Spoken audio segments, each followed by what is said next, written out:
process in there. You didn't tell me Howard was coming, Amy. My bad. I've got a different presentation for when Howard said, good to see you, Howard, good to see you. I've seen one where the listing agent put the photos in there twice. So there was like it was like 50, it was like 100, but the same photo was in there like 3 times. And then you go to the next photo, it's in there 3 times. Because they think 100 photos is somehow going to sell it. I also see a lot of good agents that put 2 beautiful pictures, and so when I take my client, it kind of disappointed. Yeah. But it's beautiful for them; they don't miss anybody, particularly. They cast a net. They grab everybody that they can grab. How are you, sir? Good to see you. Good to see you. Good to see you. And then you can always, I don't see them as much as I used to, but those concave lenses.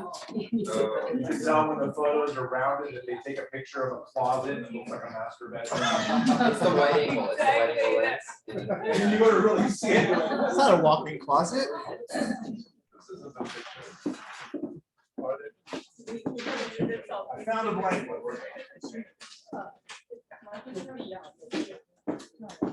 All right, guys, this is gonna look very. I know you can count, don't worry, but that's what we're gonna do today. 1, 2, 3, 4, 5, 6, 7. And I want you to remember it, and then I want you to do it. Because if you can't remember it, you can't do it, right? So that's our, get in here. You know what's gonna happen to you? You're gonna have a new contract. Because every time I see you, right, you always say, Jim, every time I see you, I get a new contract. So that's So I why, definitely have to. that's the only reason you came today. You're like, That's the only reason I'm coming here today. Every time I see you, come to the office often, so we can get you contract. So I would say maybe half of you were here when I was here. Because I was the team leader in this office. Now you have team leader. And you recruit me. I did. And then I was the OP. Now you have Brian. And then I had to leave all that because they snatched me up and asked me if I wanted to be the regional director for the IE region. And I said yes. And so I had Brian came in, replaced me, and then Brian hired Hugh, and of course Amy's here. Amy was here before this building was built. Amy went before.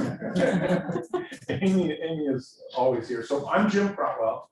I am your regional director for the IE region, which goes all the way out to La Quinta and Palm Springs, and all the way up to Big Bear and over to Victor Valley, and all the way down to Temecula, and then all the way to Pasadena. So there's 20 market centers. And you guys are one of those, and a special place in my heart because I spent a year here doing the TL and the OP job. So now I'm your RD. And Q and I get to hang out every Wednesday on Zoom for the TL. Come in, get comfy. And Brian and I talk all the time. And I know Amy and all that stuff. And Derek, one of your top agents and investors, is a good buddy of mine. And Nick, who's another one of your investors. Nick lives up in Big Bear Lake where I live. And he has a vacation rental company up there. And so, hey, how are you? Good to see you. So I am also the operating principal of the Big Bear Keller Williams and the about to open right now next week, the KW Lake Arrowhead office in the village. So if you're in the village, come visit.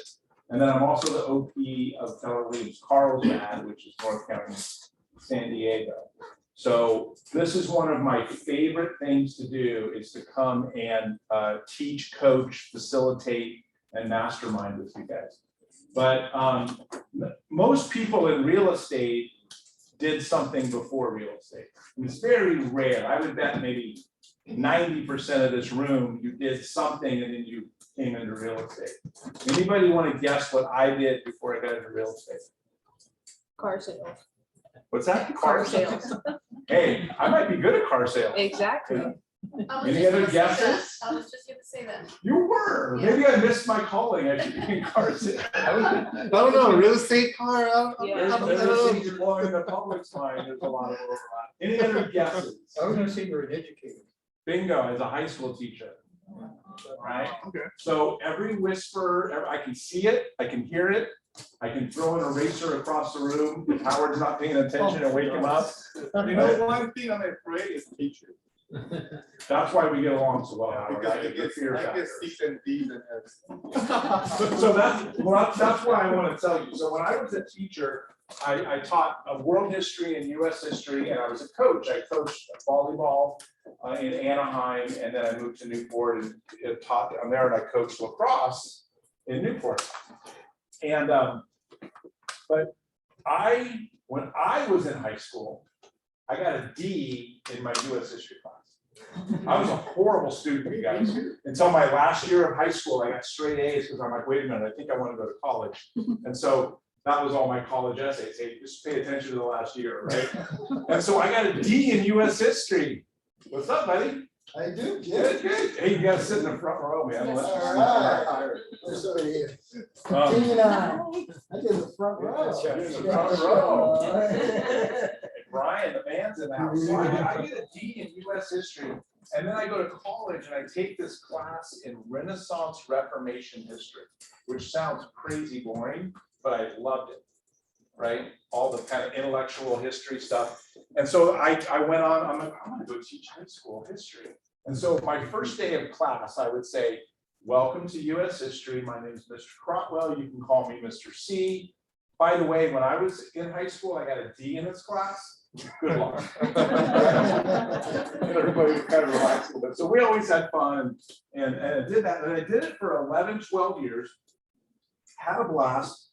I was 34. So I started when I was 23. Well, maybe I was 33. Anyways, I was early 30s. And I thought, I don't know if I can do this forever.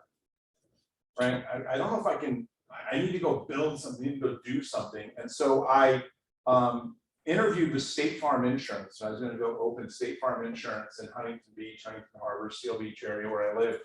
And I got a call from a friend who's multi-generation in real estate, Century 21 offices up in LA. He goes, Jim, there's this company that's hiring sales reps, and I think you'd be good at it. You should go interview with them. I'm like, oh, I'm looking around, I'm gonna do it. So it was a title company. You guys remember Southland Title? They're now lawyers. And I go in there and I interview with Kent Kepsel, great guy. He's still the regional for lawyers around here. And they go, Jim, here's your base salary. And remember, I'm an educator, so I'm like, ooh, sweet. And they go, and here's your expense allowance. I'm like, what are you talking about? Right? And then he goes, here's your Laker tickets. Here's your Ducks tickets. I'm like, what are you talking about? He goes, I need you just to go make friends with all the realtors and make sure they use our title company. And here's your budget for happy hour and lunches and Lakers. I'm like, are you kidding me? This is a job. I'll do that. So I did that for 4 years, right? And then, because you can't do that anymore, right? You probably remember. Yeah, I remember You those still days. hop on a bus and go down to Mexico for lobster. So RESPA came in and now you can't do that anymore, right? And so I got a call from Century 21 in Orange County and they said, hey, we want you to come be our manager. And I'm like, well, that's not what I'll do, but I'll try it. And so that really got me into the teaching, recruiting, coaching, consulting side of real estate. But I tell you what worked for me was the 4 years I spent as a title rep. I'm hanging out with all the top agents, all the listing agents, right? And I saw their business and I saw what they did and I saw what they didn't do. And the ones who built teams and the ones who didn't, and the ones who had listings and the ones who didn't. And I took all of that and I took it with me being an educator, and that's kind of, I found my niche. But what I want you to learn from that is kind of the launching point is that was my database. All those realtors that I met when I was a title rep, that was my database. Every opportunity that I've had since then is because of that database. So everything we're going to talk about today, 1 through 7, is going to take you back to your database. I came up with a new title for this week, and it's called What Really Works in Real Estate, and Are You Doing It? Like that, you would go to that class, wouldn't you? Like, where does business come from? What really works in real estate, and are you doing those things? So that's the new subtitle of this class. First time ever at Chino Hills, KW Vision. That's the title of it. So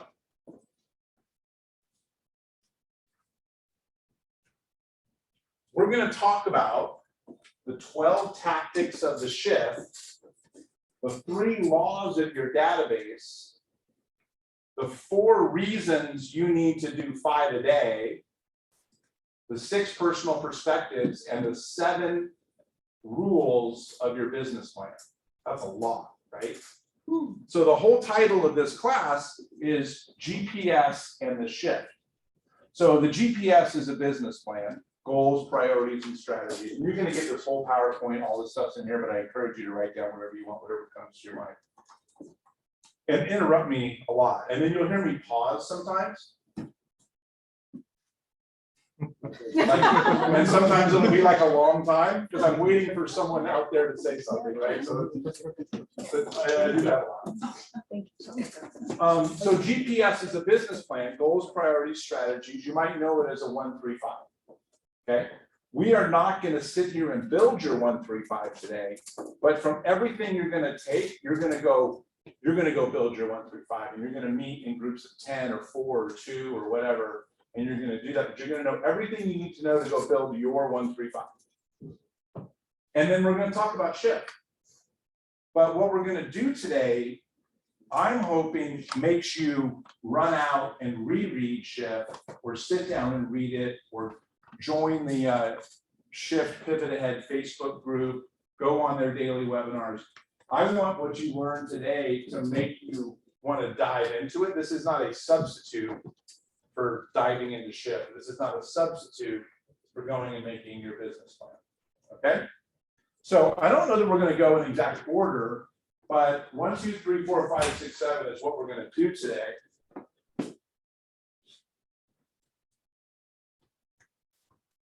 Or we're going to stay on this slide all day. There's probably a button that I'm not hitting. Is this it? What it does that. I can just hit the key on the keyboard.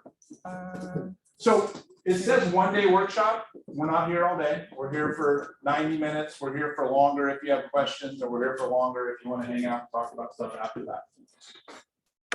Should I just hit the button or hit that? Sweet. So you either have or need to go get this book, right? Written by Gary Keller, Jay Papasan. And you're going to hear me say this many times.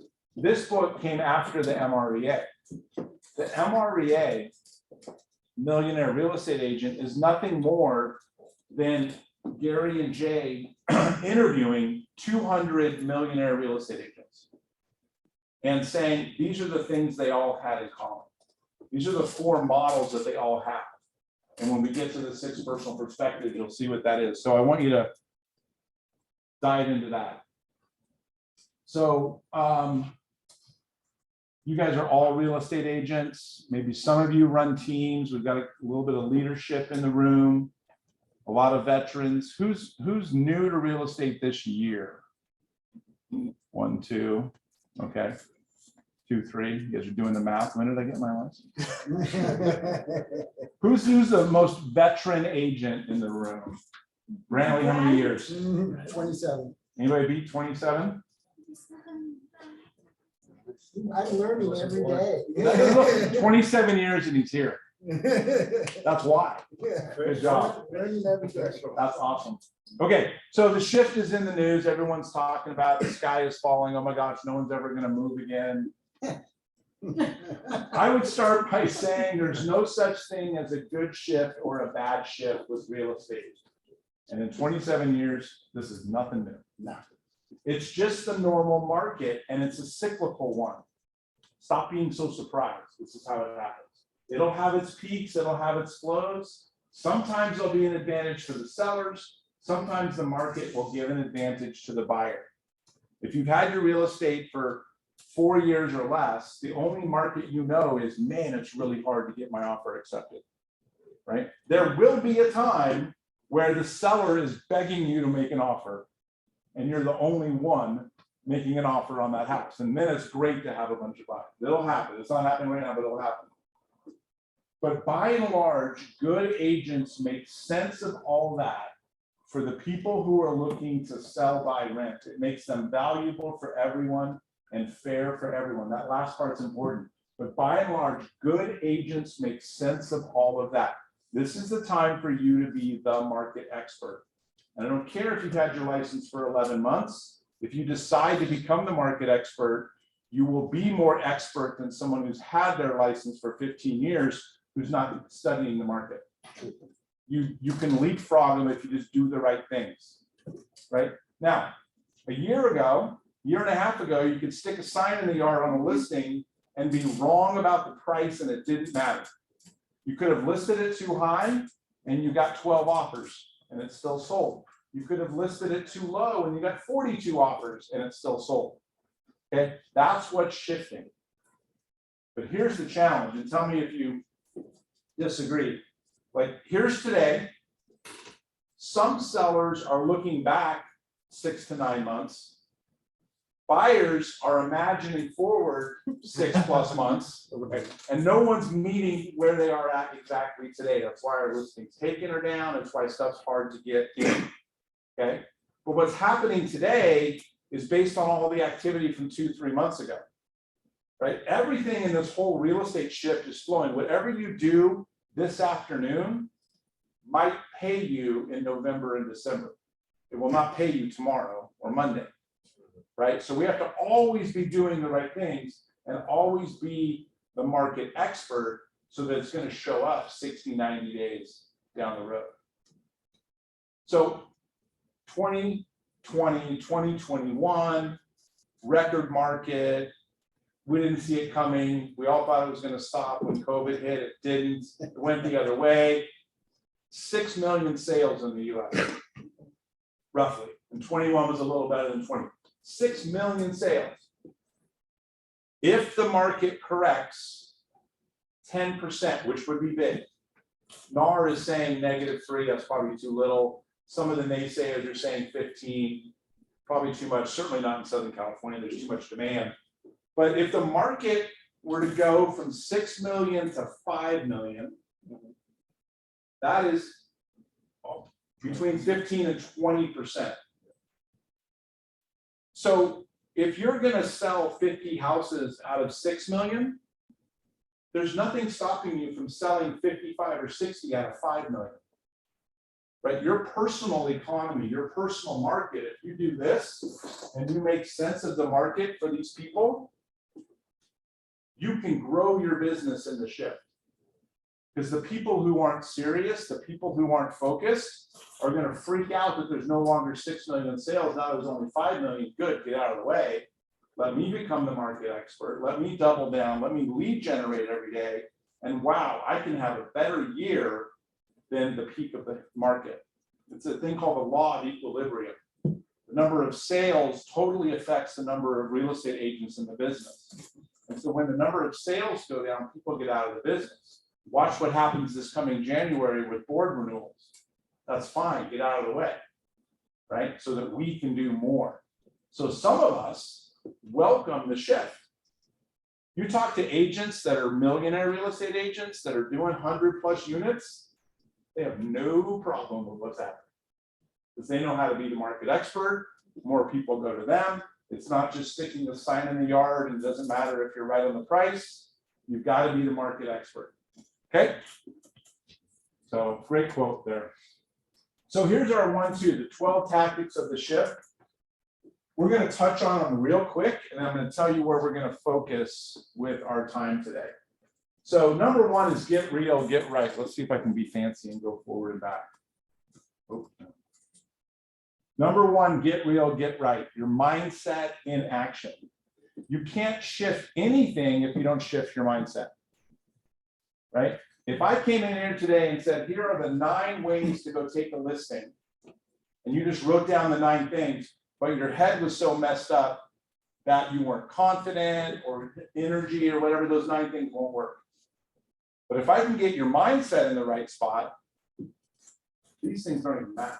I mean, they matter, but if I don't get your mindset in the right spot, but this applies to your family, this applies to your kids, to your spouse, to your relationship, to your spiritual life, to your friends, and to your business. Getting your mind in the right spot means everything else can fall into place. We have to start there. So we're going to spend most of our time on that. Oh, good, I can go back. Okay, so get real, get right is that. Remargin your business and do more with less are about expenses and leverage. Now, I do want to talk about this for a second, and I want to use a little bit of a medical analogy.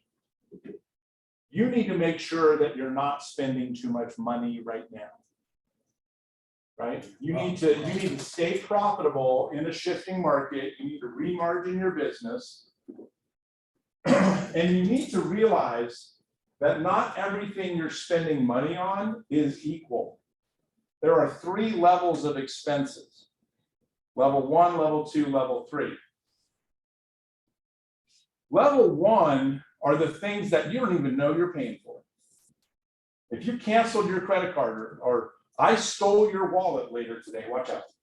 Howard, I'm coming through your wallet. If I stole your wallet and you reported all your cards stolen, everything would stop. You have to get new cards. You would find charges that you don't know are in there, even if it's $15 a month.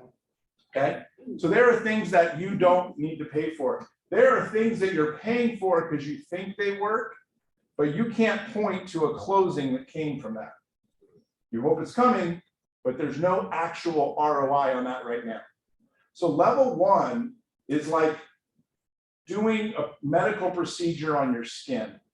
It's a cut or it's a bruise, maybe it needs some ointment and a Band-Aid, maybe a stitch or 2. You're gonna notice it, but you're gonna be okay. Spend a minute, patch it up, go on with your day. But if you ignore it, it's gonna get worse. Okay, so level 1 is that skin level where I should probably do something about this. It's not gonna hurt that bad. Now, level 2, maybe you've had some closings from it, or maybe it's something that you think is really connected to your branding, or it's something that you're more attached to. That's like the muscle ligament kind of damage, where if I've got a muscle problem or a ligament or tendon, like I better pay attention to that. I'm gonna feel it, it's gonna hurt, but I'm gonna be okay after a little recovery time, okay? Level 3, like those are things you can't touch. Like you can't turn off your board dues because then you can't do business.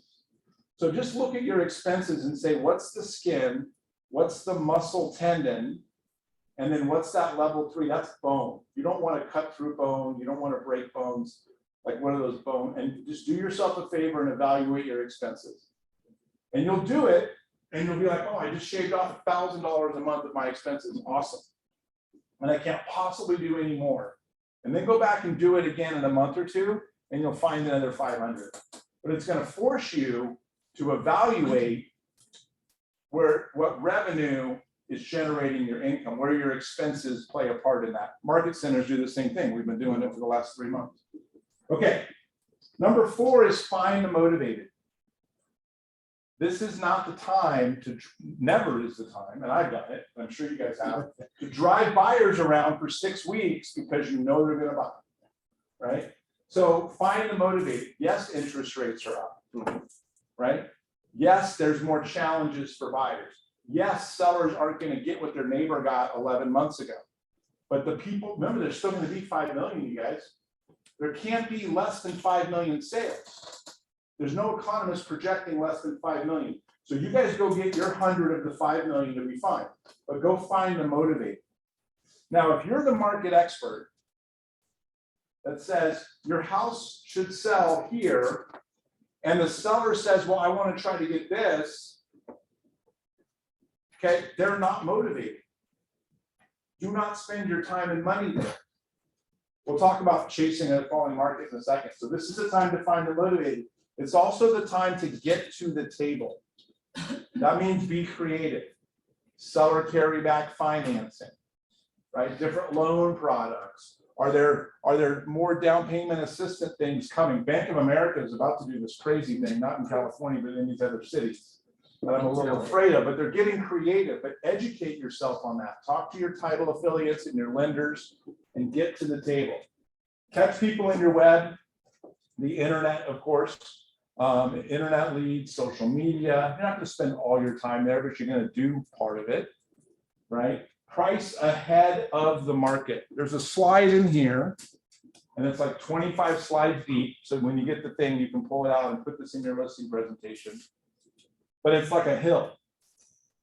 So here's the real estate market the last couple of years. And then, like, you guys all agree prices are going to either stay the same or slide down, right? We're not still skyrocketing. So we're at the top of the hill. Now, there are people that think it's gonna go like this, and they're called all your buyers who are saying, I'm gonna wait for the market to crash and get a deal. Not gonna happen. And there's people who think it's gonna go like slide down really slow. It'll probably be somewhere in between, probably more of a slow slide down, right? But when you take a listing today, remember I told you sellers are looking 6 months back. When you take a listing today at the top of the hill, next week, that marble called your listing has already rolled a little bit. But you let your seller price it at today's price. Well, today's price, if you're doing your CMA on closed sales, was listed and opened by now 60, 90 days ago. So if you price at today's market, you're already at the top of the hill, the marble starts rolling. When your seller agrees to a price reduction, they will come down, but not down enough because the marble's going down the hill. So when I say price ahead of the market, I mean, don't be very careful how far you go back on your comps. You might even look at actives as your comps because they're more recent, as long as they're good agent actives. And they're right, and talk to your sellers that way, and then show them this little hill and say, look, if we price your house wrong, if we try to get lucky, if we try to see what you can get, if we want to test the market, you will never be in the mood to correct enough to sell your house. You will then fire me when this expires in 4 or 5 months, and you will relist with someone else. At that point, you will sell your house for less than if we price it right today. You have to talk to them with the numbers. There's this really great quote from Gary Keller that showed up on social media last night. I'll try to find it and email it to Q&A and they can give it to you. You guys can go find it. It's about exactly that, about the agents who will prevail will use the data to inform their customers. And our customers sometimes think that this agent can sell my house for this much, oh, but this one can sell my house for that much. That's what they think all the time, right? Yeah. And you have to tell them, Mr. and Mrs. Seller, everything is supply and demand. Everything in the economy is supply and demand. You don't have to be an economist. I'm certainly not. The supply we cannot control. I cannot control if there's 4 other houses on your street for sale or 0. That's the supply. The demand is between the two of us. I control the demand for how I market your property and get all the other agents to know about and come see your property. That's what I do. That's what Keller Williams does. All our tools and systems, we market it. You control the demand based on where you price your property. So that's our relationship, is we're going to control the demand because we can't control the supply. I'm going to control it through marketing your home and bringing traffic, but you're going to control it based on where you price your property based on the data. Right? That takes away you can have an effect, but it's through you're bringing people in the house. But where the seller puts their price is going to affect your ability to do that demand. Makes sense? So everything's supply and demand. Stand out. Yes, Graham. We are now, with our listing presentations, are bringing a list of all the expireds in that city. And then giving them to the seller and say, these are all the people who thought the market was not moving in the direction it's moving right now. So it is a powerful tool to bring a list of here's the 50 people that have expired because they thought the market was where they priced it at, and it's really not. So it is powerful. In your listing presentation, I'm suggesting everybody bring expireds with you and a list of them and give them to your seller and let them know these are all the people that thought their house was more than what it is right now. That's an excellent point. And know all the expireds in your city and in your farm and have a package and a phone call and practice your expired scripts because those will come back. That'll be a new source of your business. Remember, I said you could put a sign in the yard and be wrong, high or low, and it would still sell. Not now. Now it will expire, cancel, or get withdrawn. You can't take a withdrawn listing, but you can take an expired or a canceled listing, and that will be a thing. That's why these top agents are like, no problem. Let me just see when they expire. I'll pick them up. I want to be your second agent. Yes. For the crazy seller, you don't want to be their first agent. You want to be their second agent. After you've had some pain and education, then I'll come in. Create urgency. think about this. Raise your hand if there's a home out there that you know of that you wish you bought 6 or 7 years ago. Can you think of one? Okay. It's always the case. You always wish you bought 6 or 7 years ago. Create urgency with your buyers, because unless you're moving next year or in 2 years, find the reason why they're buying in the first place. And you should know that. If you don't know that, you're not doing your job. So go deep enough to know why they're buying in the first place. And if they're going to be there 6+ years, let's go. That's how it works. There's nothing to wait for. You will always wish you bought 6, 7 years ago. In any real estate market in the history, you will always wish you bought 6 or more years ago. Expanding options, kind of like get to the table, lender opportunities. Master the market of the moment. So there's a thing called a MOFR. MOFIR. It's not in here. You should write that down. Make offer for immediate response. Make offer for immediate response. So go back and look at your website, your cards, your flyers, your email signatures, and test whether it's a MOFR or not. Because if it says, call me if you need anything, I'm here for you. When you're ready to sell, let me know. That's not immediate response. That's delayed response. And that's okay. It's better than nothing. But let's turn those into make offer for immediate response. Master the market of the moment. Here's an immediate response for everyone who owns a home. Hey, Sally Sue, it's been a crazy real estate market the last couple of years. Prices have shot up, and now everyone's wondering where they're going to go. And I know that you have no intention of moving, and you've told me you're going to die in this house 100 times, and I get it. But as your local real estate expert, what I'd like to do for you, at no charge, no obligation, is give you a September 2022 exact home evaluation price. So that as we go the next 6 months, 12 months, 3 years, you'll know where your home is because we've got a clear starting point. That is a reason to have that conversation with everybody you know that owns a house, whether they're going to sell or not. You go in as a real estate expert, master the market of the moment, and now you've set them up to get your real estate updates every month, every quarter, whenever you do it. You've set them up that they get an updated CMA from you every year. And when we get to the 3 laws of your database, you'll see why this is going to make everything else so easy. I don't care if they're going to list or not. Now, when you go to do this, take a listing agreement with you or have it on your iPad because you never know. But you want to get in their house and just talk about their home value.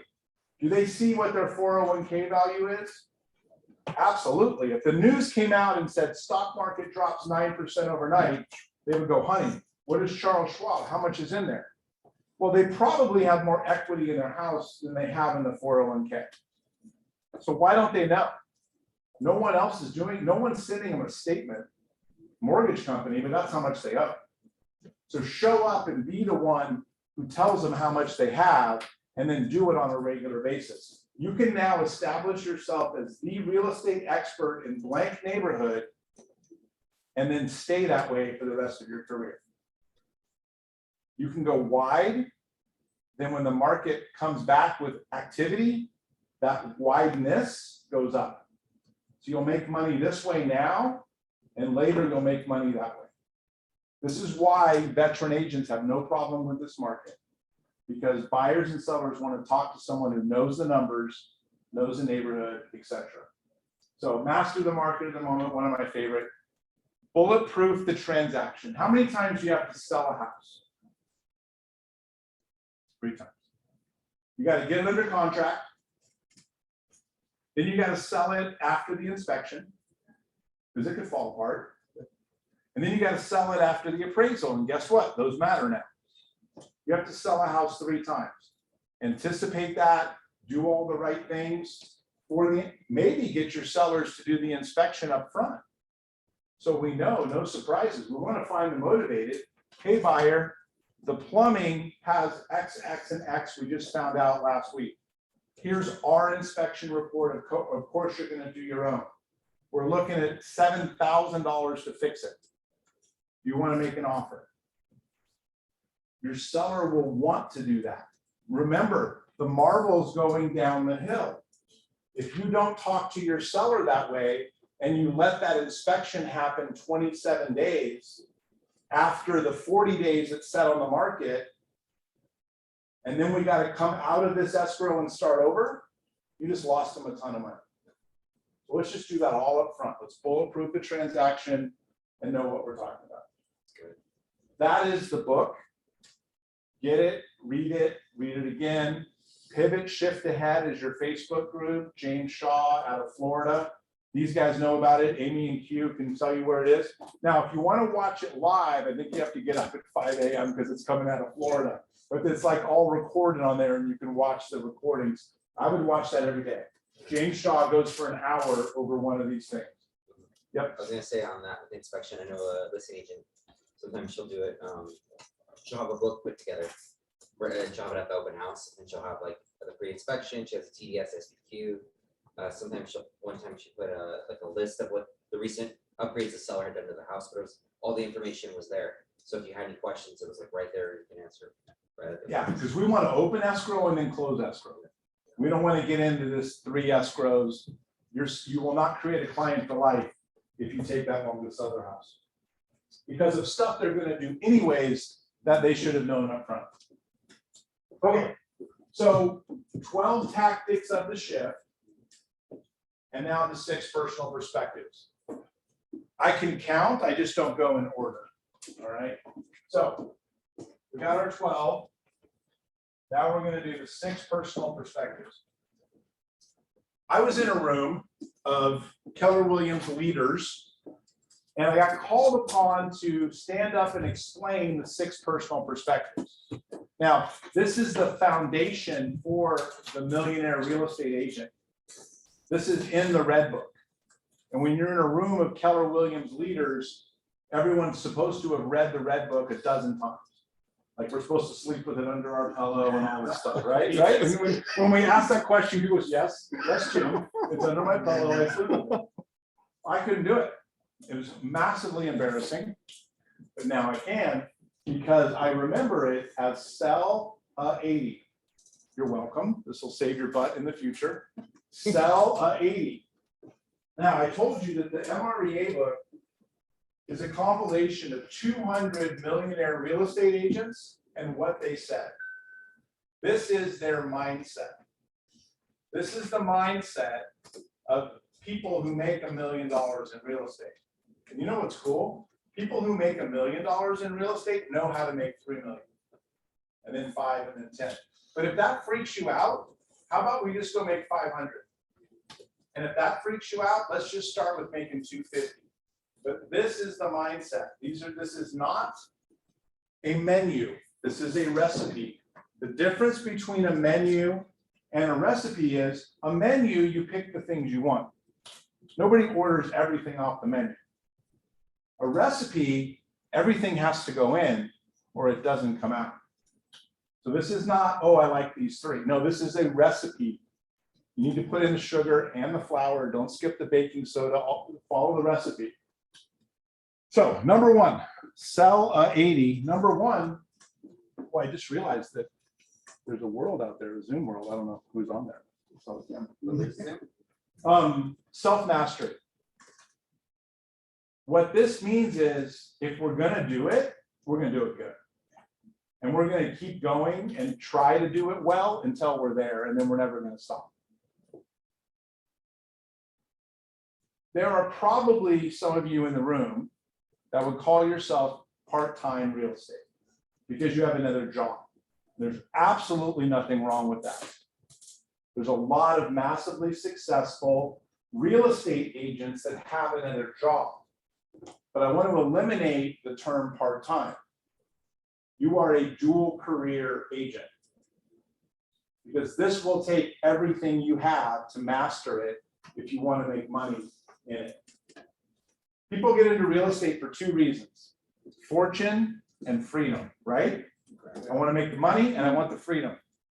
Pick one. Pick one. Until you get to this certain level, then it starts to come back. Dual career is great. I know a ton of people that make great money and they're a dual career. Give this the attention it deserves if you want it to pay you. You're going to give up some of the freedom to self-master this to get the fortune. Then through leverage down the road, you'll get some of that back. So dual career, self-mastery, commit to self-mastery, right? Especially now, you got to be the market expert. So that's number one, millionaire mindset, self-mastery. Number two is E to P. E to P means entrepreneurial. You have to spell it for yourself. I'm not going to do it for you. Entrepreneurial to purposeful. Here's what this means. I haven't sold a house since 2013, 9 years. I could probably go on a listing presentation in an hour, give it a shot, and I might get it. I could probably talk my way around it. I know that I remember the steps. So I'm not really up to date on that stuff. I don't teach contracts. Kelly does that, but I could probably get it. That's me being entrepreneurial. There's nothing wrong with it. I have a base level of skill. I can kind of talk. I can connect with people. I've got skill. And if I just wing it, I will make some money. The problem is you can make some money by winging it, by resting on your actual entrepreneurial skill. You all have it, but you will hit a wall. You will actually hit a wall until you become purposeful. And becoming purposeful means I'm going to go to Bold and I'm going to follow the program. I'm going to go to Ignite. I'm going to follow the program. All that was built. Okay, I'm going to read this book that 200 millionaires were interviewed, and this is what they all said. I'm going to follow that. Right? So I'm not getting rid of my talent, my baseline talent. I'm just applying a purpose to it. Right? You guys all have kind of beliefs about how far you can go, and you're right because you're just relying on your natural talent, and that's good. Let's apply a purpose to it. Surround yourself with people who have done it, and you can break through the ceiling. So that's E to P. Applying a purpose to your entrepreneurial talent. No one just wings it and gets very far. Okay, so that's the SE, self-mastery, and E to P. There's two L's, limiting beliefs. Limiting beliefs. I can't sell 45 homes in a year. I don't want to be that busy. I can't sell 45 homes in a year. No one in my family's ever made that much money, and they probably won't look good. No, it happens all the time. Limiting beliefs. That $4 million listing's never going to list with me. I've never sold anything over 900. All limiting beliefs. I'm going to tell you a sad story. So when I got out of, when was this?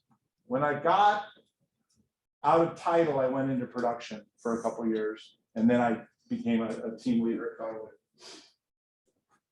First, I'm gonna tell you two stories. So I get into production. I've been a title rep, like I told you, for 4 years, and then I left that, Century 21, a quick stop at Windermere, trying to bring Windermere into Orange County. If you guys know Windermere from the desert or Seattle. Yeah. So they hired me to bring it to Orange County, and we did, and then everyone argued over money. We all sued each other. I won, moral victory. I thought they owed me $1 billion, I made like $10, so it was a total waste of time. But then I'm like, forget this, I'm just gonna go on production. 6 months, every day. Expires, FISBOs, door knocking. I door knocked the entire city of Seal Beach, which isn't that big, but it still takes a while. 6 months, you guys, nothing. No escrows, 6 months. Month 7, $1 million in closed volume. Month 8, million. Next 6 months was a minimum of $1 million in closed volume. Second year, 22 sales. Third year, 24 sales halfway through. And then I got a call to be a team leader and I said, yes, holy cow, it's been a ride. But that's 6 months, you guys. I could have stopped at 5. I'd probably be selling insurance at some State Farm office right now. I don't know. Right? But you just never know. You just got to keep pushing through that. So here's what happened. My first listing I ever took was in Rossmore. Seal Beach, Rossmore, 605. Great area, right? Yeah. $3.1 million listing. Fully refurbed mansion, beautiful, friend of a friend. Oh, Jim got his real estate license. Here you go. We just finished this rehab. Take the listing. 3.1 million. I'm like, of course I calculated the commission. Don't ever do that. I know you can do the math at 3% or 2.4. Don't ever calculate it. Just when that thought comes, don't do it. But I knew that we had to be like under 3 million. And I think I took it for the listing for 3 months. I was like, you guys got to reduce it. You guys got to reduce it. You got to reduce it. No. It expires. They cancel. They fire me. They relist it with someone. 2.9. It sells in like a month. Horrible story. That was part of my 6 months, right? It's nothing. But my limiting belief was, I mean, my first listing, 3.1.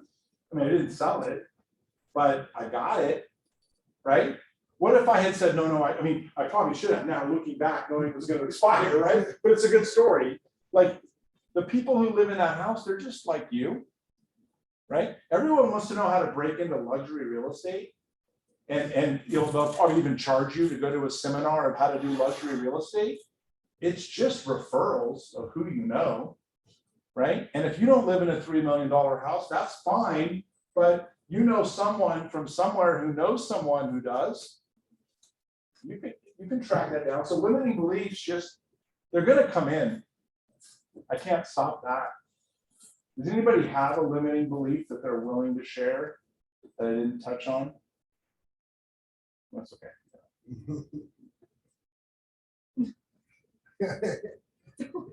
Is it okay? 'Cause it doesn't sound like it's okay. Why is everybody looking at me?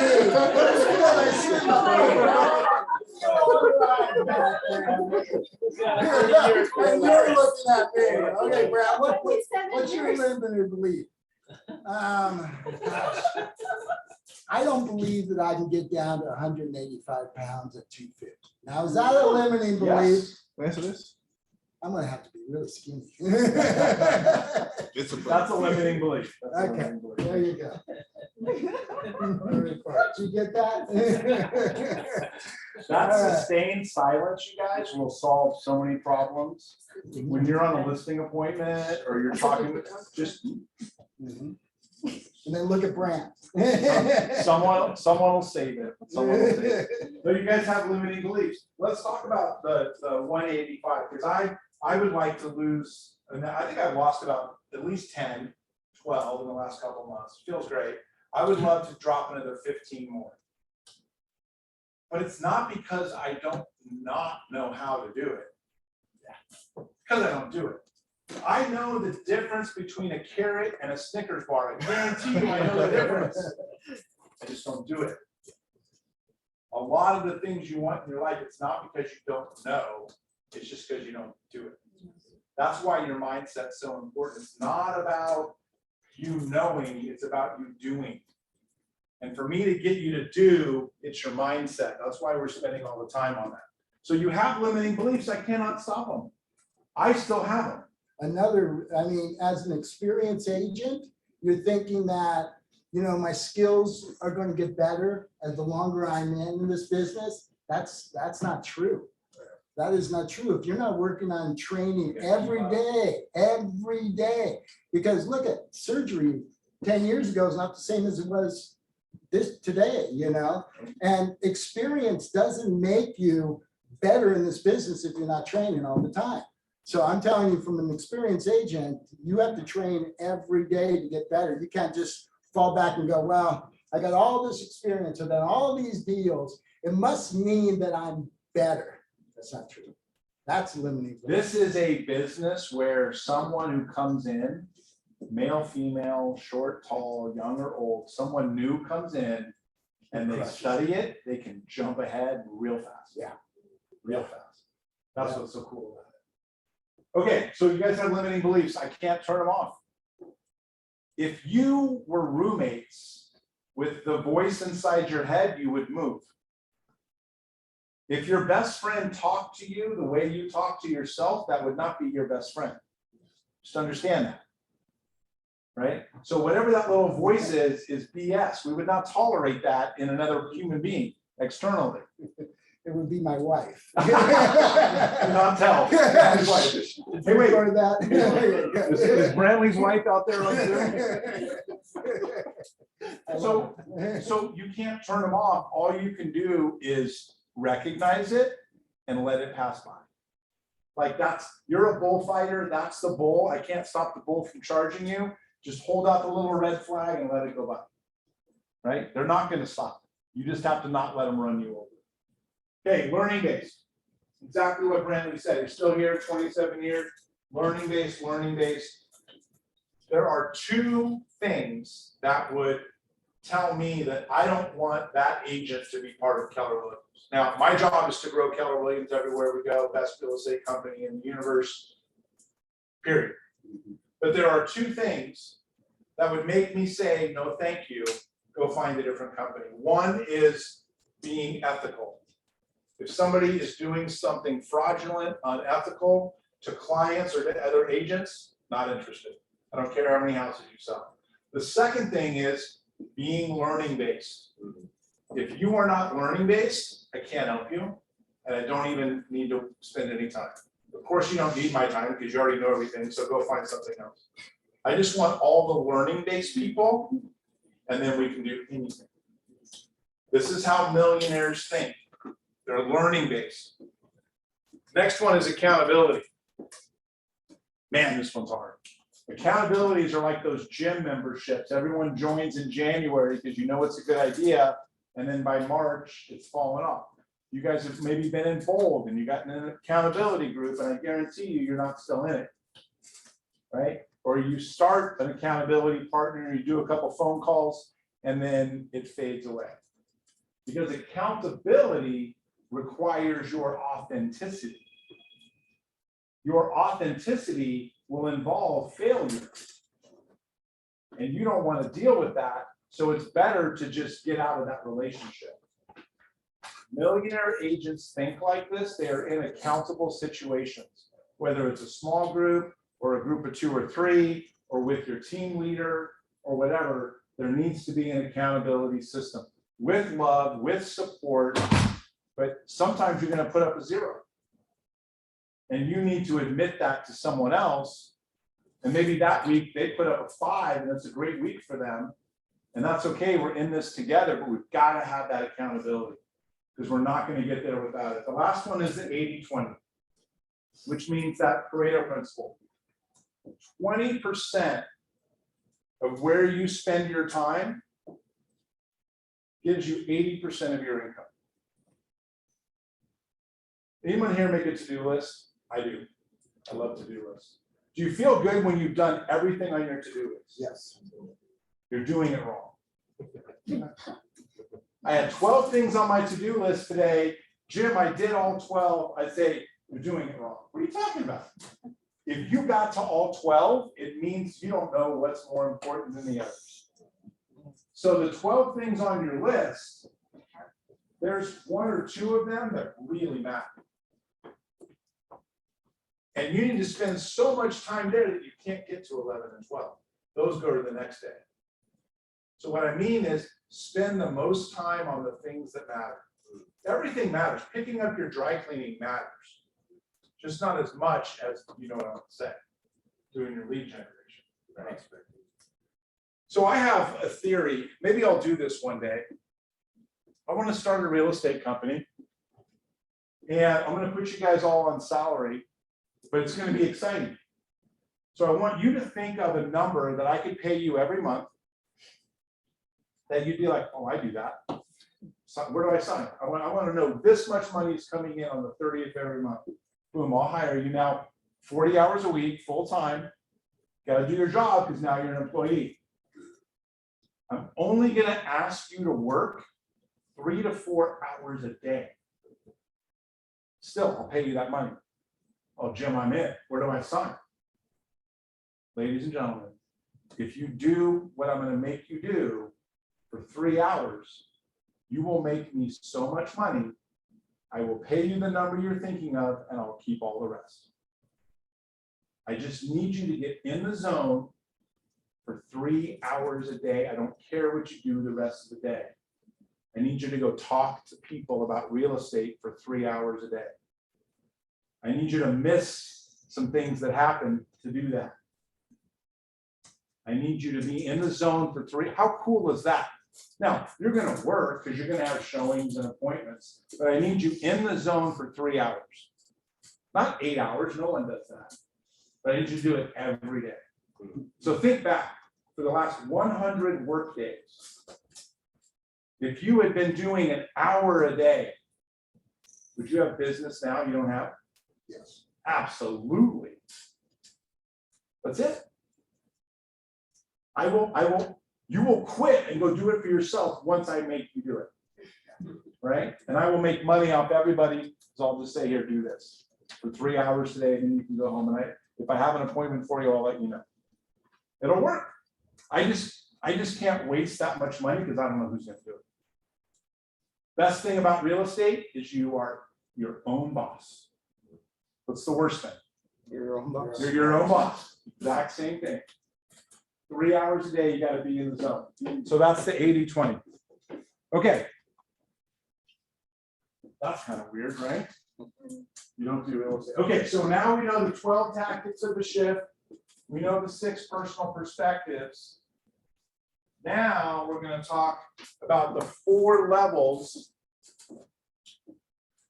to do the 5 things I need to do every day. You do not do real estate. Is that weird? Like, we're in a real estate office, you have a real estate license, you work for a real estate company, your sign probably says real estate. Well, by definition, a property is a piece of real estate. You didn't build it. You don't pick it up and move it. I mean, if you're a builder or developer, yeah, but most likely not. You don't do real estate. You do the people that live in the real estate. And as soon as you realize that, everything else is going to make sense for you to understand how you can have an escrow every week, every 2 weeks, or every month if you want. You don't do real estate. You do the people that live in the real estate. Got it? Okay. So this is called the 4 levels to talk to 5. It's the way I explain the Keller Williams economic model. So the MREA book has 4 models. Don't worry, Q&A me. I'm not going to ask you to name all 4, unless you volunteer if you can do it. Can you? Well, the 4 models. What do you got? So economic, legion, budget, legion, economic, budget, legion, organization. Boom. Okay, they got it together. Okay, so here's the way I remember that. It's earlobe, L-O-B-E. It's easier. Lead, organization, budget, economic. And now we have a 5th model, which is another E, which is expansion. So it's L-O-B, lobe with an extra E. But if you don't understand the economic model, the other ones don't matter. They really don't. Like the budget model and the organizational model, like when you start having lots of business or when your business goes to that level, then we can get there. But if you don't understand the economic model, you're never going to build a lead generation model. And if you don't do the lead generation, like we just said, you're not going to have an organization or a budget to worry about. So it all starts with the economic model, which is the 4 levels to talk to 5. And here's what that is. Let's see if we like this or not. Okay, we're going to go back. Because I want you just to look at this and let's just talk about this and write down whatever you want, and then I'll send you that slide. I'm going to use 12 closings as a baseline. And if that's your goal, that's fantastic. And if you want 24, 36, or 136, the math is the same. But for the purposes of this, let's just say 12. So how many escrows would you have to open to guarantee that you close one right now? Someone said 6 a couple weeks ago. That's wildly depressing and wrong. Don't worry, it's not 6. But let's just say it's 2. 1.5. 1.5. 1.5. Like if you open an escrow, I said, hey, I'll bet you $1 million that closes. I don't know. 1 to 1, right? Yeah, I'm gonna make sure it closes. But for planning purposes, you gotta open 1.5 to close 1. So now I need to open 18 to close 12. Yeah. Okay, so now I need to open 18 escrows. The reason we're talking about this is most people, they go and they make business plans and they say, well, I want to sell 12 houses. Okay, here's a list of 99 ways to sell a house, go. And you're just trying to do 12. Well, you're shooting at the wrong number because you need 18 open escrows.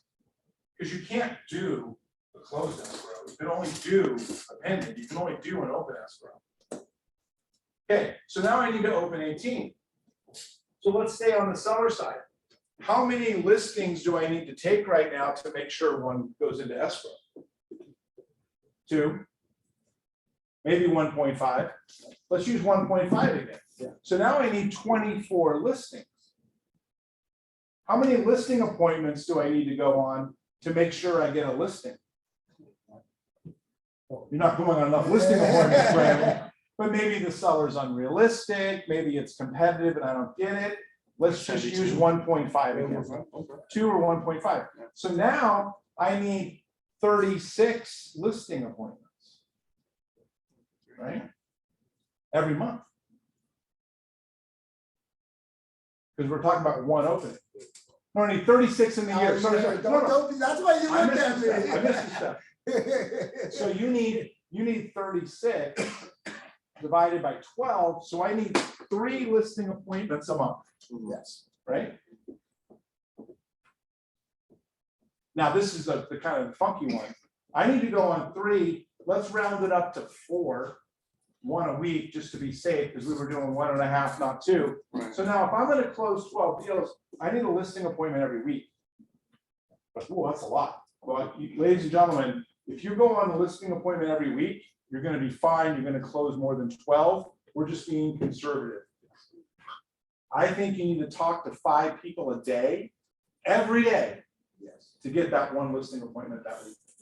And it might not happen the first week or the second, but this is what happened in my first 6 months. Nothing, nothing, nothing, but I stayed in touch and it all built, and then boom, it took off, the plane was off the runway. So your whole job, because you don't do real estate, because you do the people who live in the real estate, your job is to talk to 5 of them every day about real estate. Now, there's a variety of ways to do that. Okay? But I just want you to know that that's your job. That when I hire you and pay you that paycheck, you need to go talk to the 5 people about real estate and you'll make us all a ton of money. So instead of doing it for me, do it for you. Now, where do I find the 5 people? What do I do? That's a different class. If you don't know what the LP Mama script is, right? And that's why you always get new contracts, because I taught you LP Mama and you just go LP Mama, everybody. Just Google it. These guys will send it out. That is how you start conversations. And so that's not this class. This class is for you to understand that you got to talk to 5 people a day. Every day. Yes. I highly recommend I don't know, there's any new agent, There but when I was new, LP Mama, which Jim taught us the first class, right? When I first joined the KW, it's the first class you taught about us, it's LP Mama, and I'm still using now. The more I use, the more I understand it. At first, I had thought I understand, but I didn't at that time. But I still use it every day. Every buyer consultant I use LP Mama. It's very simple, but the thing is, you have to get to the logic, like LP Mama. Follow the order, and you can get it, and you get it. I think it's I think it's most useful too for the new agent to start conversation to get contracts. signed. That could be your scripts class every week. Look up the LP Mama script, just get Okay. together and start doing it. It's super fun. Super fun. We're not even gonna tell you what it is right now. You gotta wait for Q and Amy to do a class on it and show up and It's and- very useful, I think 90% my are submission from LP Mama. The other 10 from my CPers. you could go out this afternoon and strike up a conversation because now you know how with anybody about real estate. And I'll tell you one thing, all you start doing is ask them a location question. Not a real estate question, a location question. I don't even care if it's about where they live now, where they used to live, or where they want to live. Just ask a location question. And that's the L and LP Mama, and then it'll take you through how to turn that into a real estate conversation. I'm not saying everyone you have LP Mama with is gonna buy or sell a house with you, but it's a real estate conversation. So do that 5 times a day, or do open houses, or do farming, or do follow-up, or whatever it is, but do at least 5 a day. Are we good? Yep. Okay. Oop, wrong way. So this is what it looks like in the MREA, right? Closed units, under contract, contracts, appointments set, appointments kept, contacts made, leads that come in, where you need to be. So we're gonna talk to 5 people every day to make sure we have that one listing appointment. Okay, the 3 rules of your database. Okay, this is gonna go kind of fast, but this is super important. So this is number 3, and then after this, we have number 7 and we're done. So we did 4 and 5. Now we're doing the 3 of your database. Number 1, 36 touch. In the MREA book and reinforced by the shift book, if you apply a 36 touch, you should be getting 1 closing for every 12 people in your database. That would be cool. If you had 120 people in your database that are experiencing a real 36 touch, you get 10 closings off of that. The trick is doing the 36 touch. Now it's called smart plans, but it's the same thing. 36 touch means that everyone in your database needs to hear from you 36 times a year. Where's Mr. One? Oh, that's on the second one. I'm going to talk about this right now. 100 clients, 100 closings. Everyone in your database needs to hear from you 36 times a year. I went one of my first family reunions with KW. This guy got up and he goes, I sell 100 houses a year. I only talk to 100 people. I'm like, tell me more. That's what I want my business to look like. He goes, everyone in my database gives me at least 1 deal a year. Some give me 5, but everyone gives me 1. And if I meet someone that I want to put in my database, I have to kick someone out. I'm only going to talk to 100 people. And I'm going to take such great care of those 100 people that they all give me business. I am their real estate agent. That guy understood the 36 touch. The 36 touch is not 36 emails. Now, it's some emails. Maybe it's 12, maybe it's 18, but they're intentional and they happen. And there are people in the database that you have an email address for. Because if you have 500 people in your database, but 200 missing emails, you can't do the 36 touch. It's a mix of email, texts, calls. Did you guys know that you can talk to other people on this? They're voice to voice. Like I can push in numbers and I can talk to someone on this. But only 2 minutes. Yeah. Right? It's not 36 text messages, but it's text. It's not 36 phone calls, but it's gotta be phone calls. You guys have smart plans. The entire universe of KW shares their smart plans. You can see the #1 agent in Dallas, what he's doing with his database. His smart plan is shared. You can go adopt it and make it yours, right? So your 36 touches that. Your social media is gravy. Doesn't count as one of your 36. So everyone in your database needs 3 touches a month. You don't have to call everybody every month. Call everybody once a quarter. Okay, so that takes me to number 2, the second 3, which is organize your database into 3 rings. Now, the guy who sells 100 homes from 100 people in his database understands this. Because the middle ring of the dartboard or the bullseye are those people that are going to use you as their realtor or refer you, hands down, no question. So you've got your mom, and I don't know how many more. And maybe that's all you got, and that's okay, because we got these other 2 rings that we're going to work on. But your whole job, the whole reason you do the 36 touch is to drive people to that middle so that when they have a referral or they have a transaction, they're coming to you hands down. That's how you have to treat people, because you want them in the middle. Okay, the second ring are people that either have used you in the past or they might, but you're not sure. All of you guys have gotten the call or you've seen the social media post of a friend and sometimes a family member who transacted and they're excited and it didn't involve you. And that sucks. It's like getting punched in the stomach. Watch your girlfriend walk off with the Watching. other But guy. here's what's worse. Those are only the ones you know about. There's even more that you just haven't seen or heard about. That's why that inner circle 36 touch, this is your job, 5 a day, to stay so close with them, even if they're not ready to buy or sell right now, that they go into that middle ring. They're going to use somebody.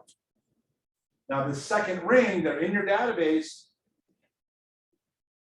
How many of you guys are confident, 100% sure that everyone in your database, you have name, phone number, and email?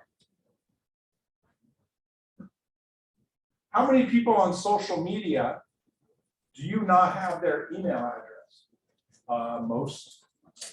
How many people who came in your open house, you have a name and an email, but they gave you a bad phone number? Most. How many people are you texting with, but you don't have their email? Lots. Here's the hard part, and I know this because they did a study nationwide. 85% of the people in your database, you don't know their home address.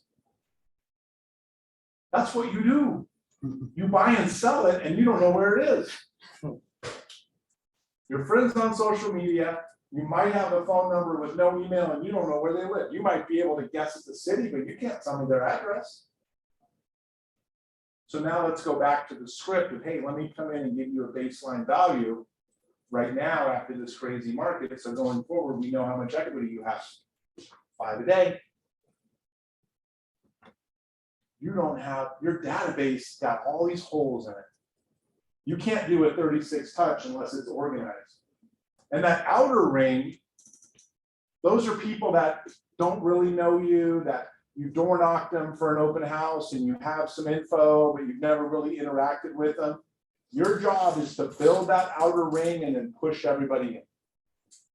So you're going to do that through a 36 touch. And through the last 3, which is events, because I think events need to be part of your 36 touch. And what I want to say about this is every event is actually 3 events. And you can take care of your whole database for the whole year by having 3 or 4 events. And they don't even need to be your own. They can be market center things, they can be buyer workshops, they can be something you do with someone at your church or school club. They can be any sort of event that you want. Now, when you get your inner ring really built up to 12 people, 24, 36, they get their own event. You treat them, you don't treat them like everybody else. But here's what you do with an event. Let's just take a buyer workshop.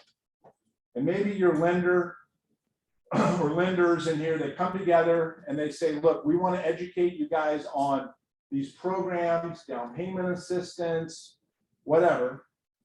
Now you're going to go and you're going to invite everyone in all 3 rings of your database to the event. You're not so concerned whether they show up or not. Now, what we did for recruiting purposes, before Mega Camp, we invited a bunch of recruits to come to Mega Camp in person or virtually. And not everybody we invited said yes, and that's okay, because there's value in the invitation. Everyone in this market center was invited to this. They didn't all come, and that's okay, but they were, at least they were invited. Right? There's value in the invite. They like to be invited. So to your fire workshop, to mega camp, to this, whatever it is, the invitation is an event. And don't just email it out like email, text, social media, phone call. So I call Brantley, I invite him to my event. Oh, Jim, I'd love to come, but hey, we're on vacation in Hawaii that week. Okay, great, enjoy Hawaii. Sorry you can't make it. Boom. The second thing is I go and I do the event. And for the people who show up, it's great. And of course, I'm going to follow up with them. So I invited 520 showed up. Perfectly fine. But I touched these 500 people. These guys showed up. We do the event. That's the part we get, whether it's a pie giveaway at Thanksgiving or a buyer workshop, I don't care. And then the follow-up happens afterwards. So I'm going to thank all 20 people for coming. But now I've got 480 people that didn't show up, and this is the part we don't do. These are reasons for you to talk to 5 people a day. Boom, Brantley, man, how was that vacation in Hawaii? Oh, we had a blast, I'm sunburned, blah, blah, blah. Well, hey, I know you couldn't come to the event because I remember you told me that you couldn't come, but there was this thing about this new program for first-time buyers that I know one of your kids might be interested in. I'm going to email it to you, but I just wanted to give you a heads up. So the follow-up is its own event. And I've got 480 follow-up touches to do. Right? From one event, the invite, the event itself, and the follow-up. And I will get business from people who never came to the event because I touched them all 3 times. So just think of 3 or 4 events to do, and then do all 3 things within it. We're talking to a lot of people now, right? About a lot of stuff. Okay, guys, last thing. The 7 rules of a business plan, the 7 rules of a GPS or a 135, because those 2 things are the same thing. Because we have 1 goal, we have 3 priorities, and we have 5 strategies for each priority. And Q and Amy can send out a blank GPS, or you guys probably have them, but they'll send one out. And this is what I want you to do as your homework after this workshop is go do your GPS. But then don't just do it and put it away. Keep it with you and update it and share in your accountability meetings. And you'll learn something that someone else is doing when they're circle prospecting on their open houses that you're going to adopt and do on yours, and boom, that goes in your GPS under your open house priority. So rule number 1 is prospecting. This is a prospecting plan and marketing enhance. So if I said to you, I will put a billboard up on the 71 that says your name with your best picture, world's best real estate agent, and your cell phone, and I said that's $500 a year, who wants it? You would all do it. And that would be smart, and you should pay me $500, and you'll probably get business off of it, but that is marketing. Marketing is stuff you pay for and then you wait. I'm not saying it's bad. I'm just saying if all you have is marketing, you're in trouble. Sending out postcards and waiting for them to call you is marketing. Good idea. Be careful, don't spend too much money. Your GPS plan is not marketing, it's prospecting. Prospecting is things you do actively that don't cost you money. Hey, Brantley, we're having a first-time buyer workshop. We'd love to invite you. Didn't cost me any money. I'm actively talking. LP Mama someone at an event. I'm actively doing something, doesn't cost me any money. Number 2 is numbers. When you build your GPS, everything has a number. So if my GPS says, I'm going to do open houses. Awesome.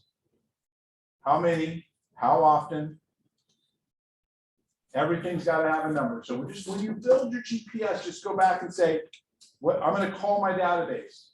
Okay. How many times? Right? Everything's got to have a number so we can measure it. So these are all things I came up with because I saw people do GPSs that were like marketing based with no numbers. I'm like, I have no way to measure this. It's not bad. It'll probably still work. One of my favorite things I ever learned from Bold, Diana Kokoska said this. Hey, Jim, everything works. You can hang a sign on a donkey and walk around town, and eventually somebody would list with you. But not everything works the same, right? So let's do the stuff that works. Let's put numbers on it. Number 3, counterbalance. So we think that balance is a good thing. And I'm not saying it's not, but I want you to think about it in a way that can be a little dangerous. So we all do real estate, but real estate's not the only thing we do. Family, spouse, whatever it is. So we always want to be balanced. And you came here today and you're like, oh, I'm not doing this because I'm here. And you're thinking about that. Or then when you're coaching your kid's soccer team, you're not prospecting. And when you're coaching the soccer team, you're thinking about prospecting because you're always trying to stay balanced. That will ruin both things. That will ruin the family, it'll ruin business. So counterbalance means wherever you're at and whatever you're doing, do that.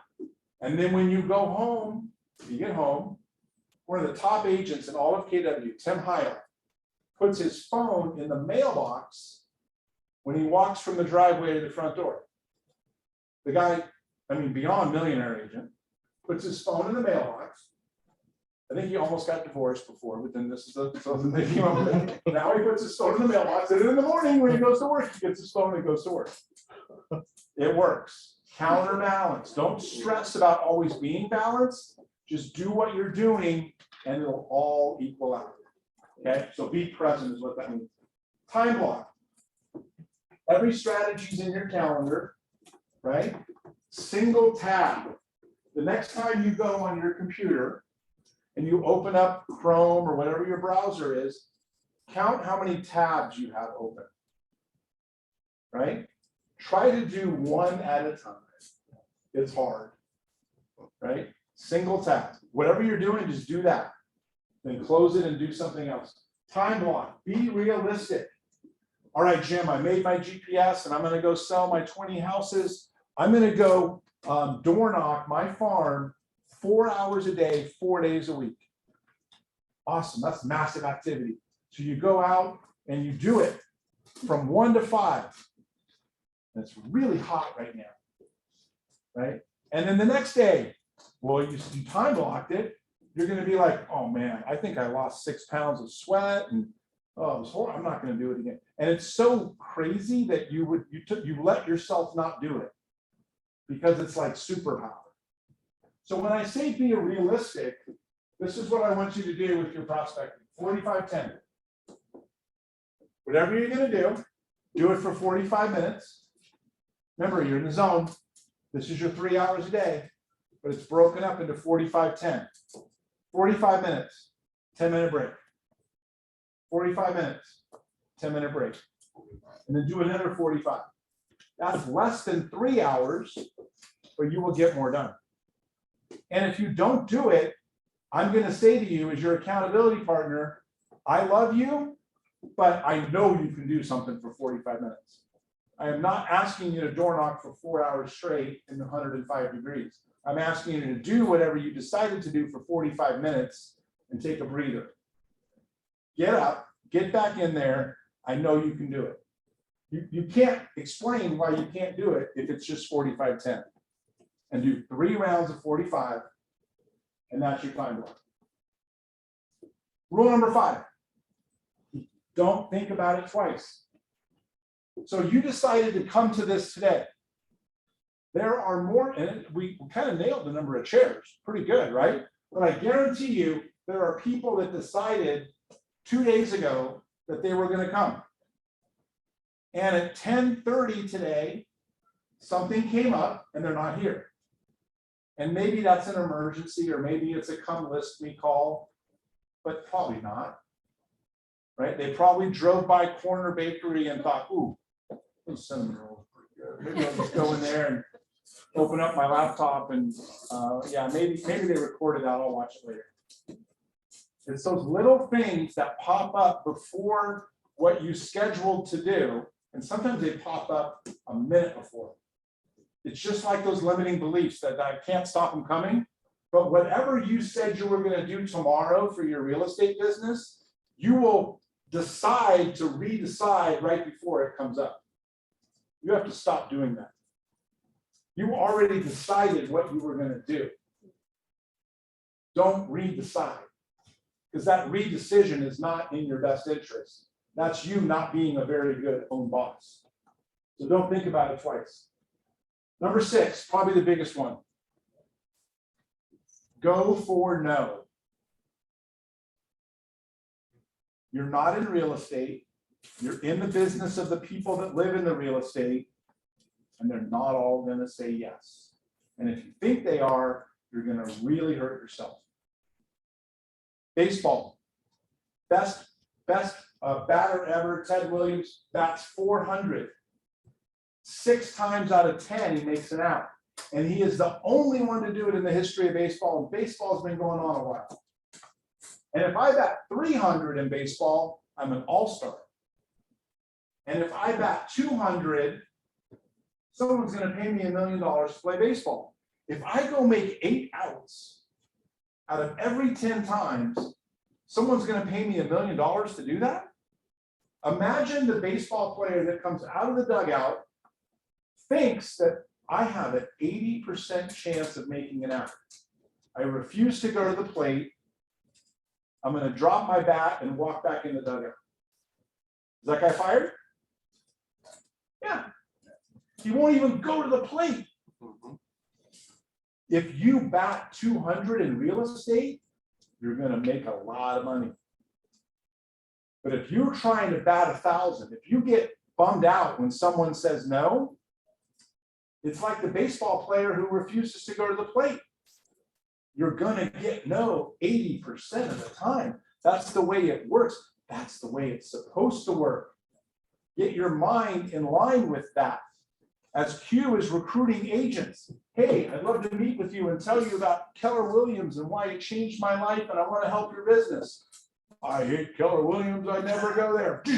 How did you know? I still do it. If I go for no, and when that happens, I'm like, perfect. That's what's supposed. I mean, the baseball player, when he makes an out, throws a fit, throws the bat down, acts like a little leaguer. I mean, that'd be ridiculous. That's not professional. You have to go for no. It's not personal. We always say, go for the maybe. That's even better. Go for the maybe. You know, yeah, I'm kind of thinking about it maybe sometime in the future. I love you. Perfect. Because I'm going to throw. That's like a foul ball. Yeah. Maybe it's like a foul ball. I'm still Oh, here. no, I see it as a single. It's not a home run, but I see that maybe as a single. Yep. And I'm going to be on base. And I'm going to score. There you go. There you go. If Q is out there door knocking and he says, hey, we're doing an open house next street over, you know, nothing sold here for a couple months, really exciting. Here's a flyer. We'd love for you to come by and take a look at it. Boom, slams door. Get out of here. You realtors stink.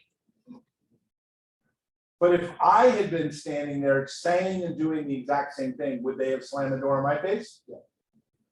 So how can it be personal? It can't. It's not personal because it would have happened to anyone who was doing that. That's just the game you play. You have to talk to these 5 people a day because only one of them is going to get very far in that LP mama conversation, right? You start lots of LP mamas, they don't always go all the way through. We've had, and I've had, when door knocking, I've had people sit the dogs on me, and I'm a dog person. You write books about dogs. Yeah, I write books about dogs, and it's like, really, you know, you really didn't want me at that door that badly. Okay, and the famous 4-letter word in sales. Next.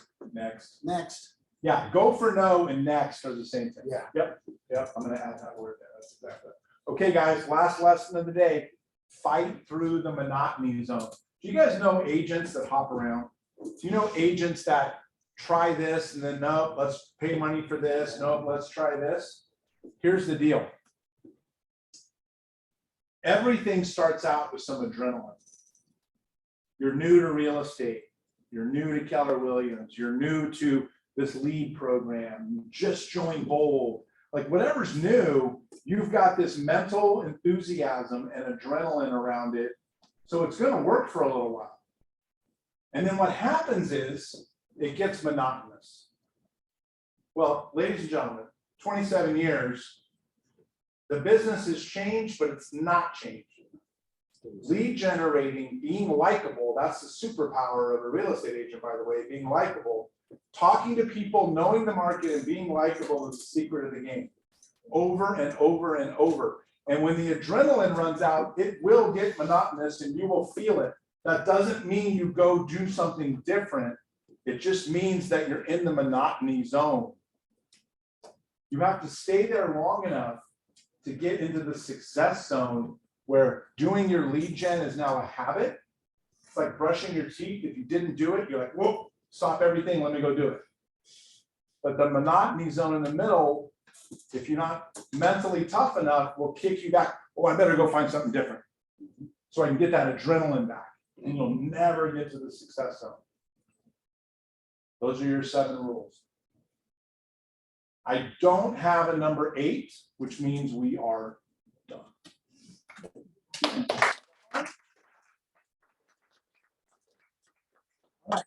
So we need 3 ahas. What's the thing you heard that impacted you the most, or something you know you need to do? Stop redeciding. Stop redeciding. Look at that, well, I did look at the LP Mamas, but You already pulled it up. Perfect. We actually script and role play that every Monday and Fridays. That'll be mama. So. Awesome. What do you got? We don't do real estate. Yeah. We work in with the people. Don't think too much, just do it right now. Just do it. Being likable, love that. That's your superpower. Try doing real estate without being likable. It gets really hard. All right, is there a 4th or 5th? Are we good? Yeah, I like the fight through the monotony. I think that's very important. Like, especially for me being a new agent, just to keep replaying that every day. Very cool. Very cool.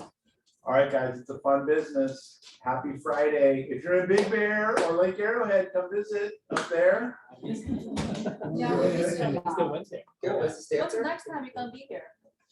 At the Chino Hills Market Center. I don't know. We'll have to schedule We'll get it. them here every month. That's called a team leader overpromise right there. All right, guys, thank you very much. Have a great weekend.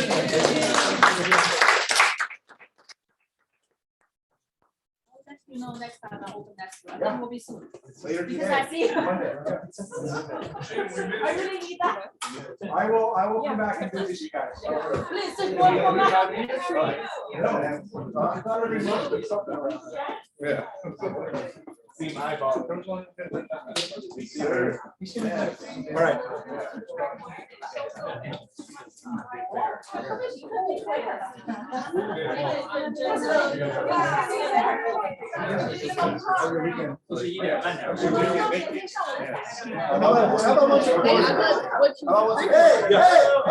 Hey! Hey, I didn't get people's attention.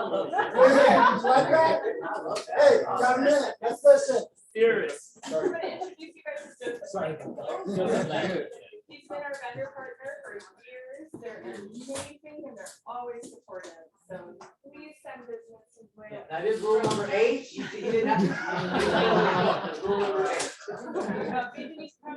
Yeah, I have some pens and brochures and cards out there. So help yourself. I just want to thank you guys. I love your office. I do the same stuff. I kid you not. I love hearing this stuff. I didn't hear it all because I was setting up, but I do the same things to run my business. We're about 650 home inspections this year as a team, and most inspectors can't do that. You got to push yourself, and it is same